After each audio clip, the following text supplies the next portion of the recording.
At the start of March, both J.P. Morgan and Goldman Sachs predicted gold would soon hit $3,000 per ounce.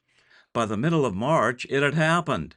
Now Goldman just predicted gold will hit $3,700 by the end of this year and $4,000 by mid-2026. Call the proud Americans of the Patriot Gold Group today before it's too late. Patriot Gold Group is Consumer Affairs' top-rated gold IRA dealer 7 years in a row. Call 888-753-1647. Good morning. I'm still reporting finally on the truth from the FBI.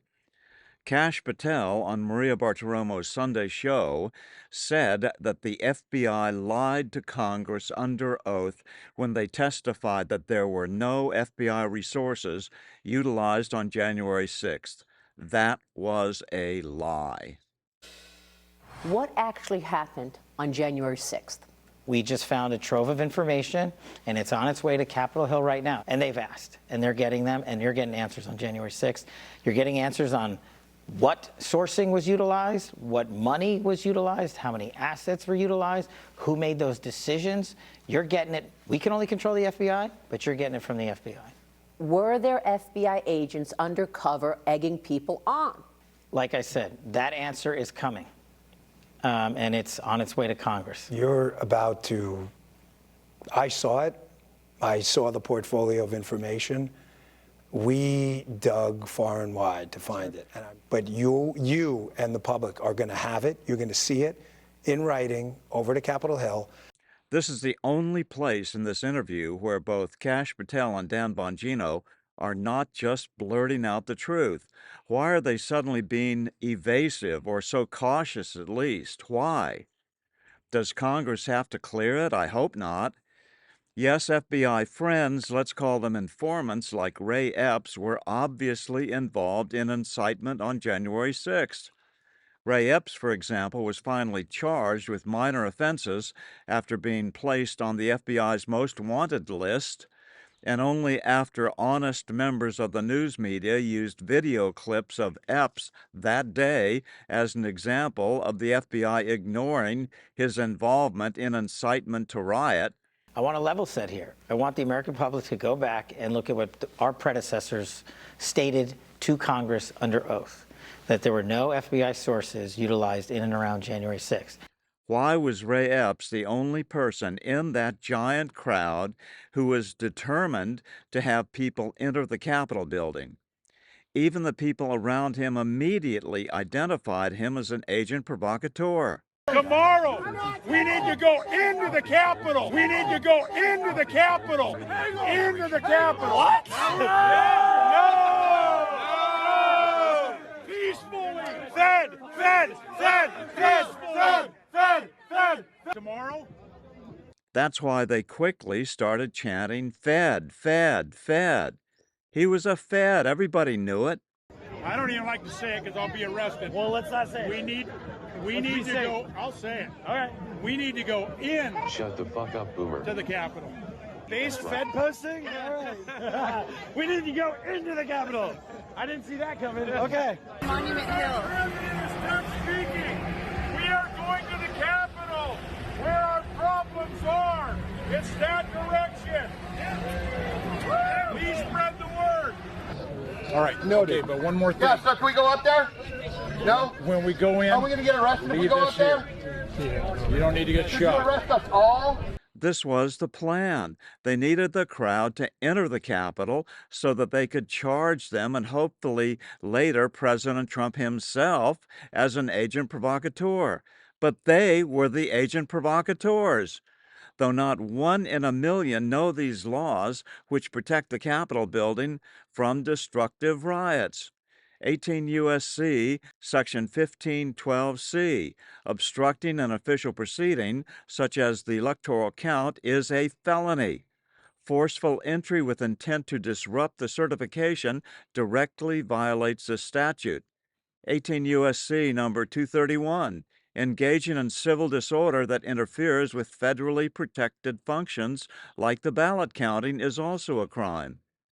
18 U.S.C. Section 111. If force involves assaulting or impeding law enforcement, that is Capitol Police, additional charges apply. President is done speaking. We are going to the Capitol, where our problems are. It's that direction. Please spread the word. All right, noted. Okay, but one more thing. Yeah, so can we go up there?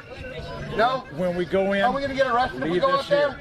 here. You don't need to get Did you shot. arrest us all? Notice that Ray Epps is seen in video as among the first 20 people to breach police lines on the west side of the Capitol after whispering instructions to a fellow provocateur.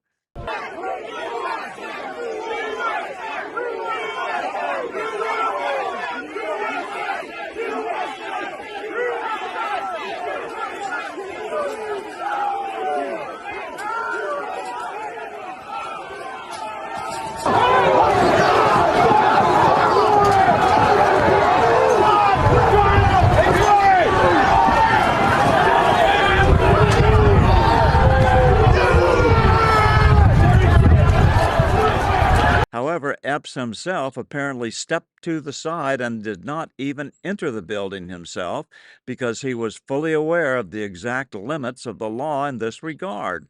This is not accidental. It can only be attributable to the fact that Epps was part of a well-executed plan on the parts of anti-Trump government agents and agencies. The total number of people who did not know the intricacies of the law so well, about 650 of them, according to Grok, have served a cumulative total of 1,300 years in prison. And how about Ray Epps? On January 9, 2024, 3 years after the fact, Epps was finally sentenced to 1 year of probation, 100 hours of community service, and a $500 fine with no jail time. I wonder how his community service went. You can bet it was not a rough gig. Now that all these facts, and likely plenty more, are about to be made public, Epps, as well as everyone who participated in the planning and execution of the J6 insurrection plan, should be tried as agent provocateurs, and perhaps for treason. So these folks should be the first to be arrested and pressed hard to reveal the higher-ups in this plan. And according to recent reports, that would involve James Comey and even Obama. Now there is this strange thing about Jeffrey Epstein having committed suicide in jail. You said Jeffrey Epstein committed suicide. People don't believe it. Well, I mean, listen, they have a right to their opinion, but as someone who has worked as a public defender, as a prosecutor, who's been in that prison system, who's been in the Metropolitan Detention Center, who's been in segregated housing, you know a suicide when you see one, and that's what that was. He killed himself. You want me to? I've seen the whole file. He killed himself. I know it's hard work. I can't believe this, but have no choice now that both Patel and Bongino say it. You said illegal alien criminals and child predators are next in your ongoing crackdown. Oh, yeah. How are you going to do it? The illegal immigration problem with 20 million people came in. Yeah, okay, most of them probably were here to work in it, but a lot of them weren't. They were here to traffic in kids and fentanyl. If you were here illegally, the administration's approach, which the director and I have actioned through the agents in the field, is, listen, I'm speaking a bit hyperbolically, but correct me if I'm wrong, right? You're the lawyer. We're giving you about 5 minutes to cooperate. If you're here illegally, 5 minutes, you're out. Title 8, AEA, whatever we've got. We're not wasting an agent who's making a decent salary, who we train. We're not wasting 3 weeks of his time to beg you for information for a proffer. We're not. We're kicking you out. The president's going to seal the border. In the first 2-3 months that we've been in the seat under Donald Trump's administration, he has sealed the border. He has stopped border crossings. So where's all the fentanyl coming from still? Where's the trafficking coming from still? Where are all the narco traffickers going to keep bringing this stuff into the country? The northern border. Our adversaries have partnered up with the CCP and others, Russia, Iran, on a variety of different criminal enterprises, and they're going and they're sailing around to Vancouver and coming in by air.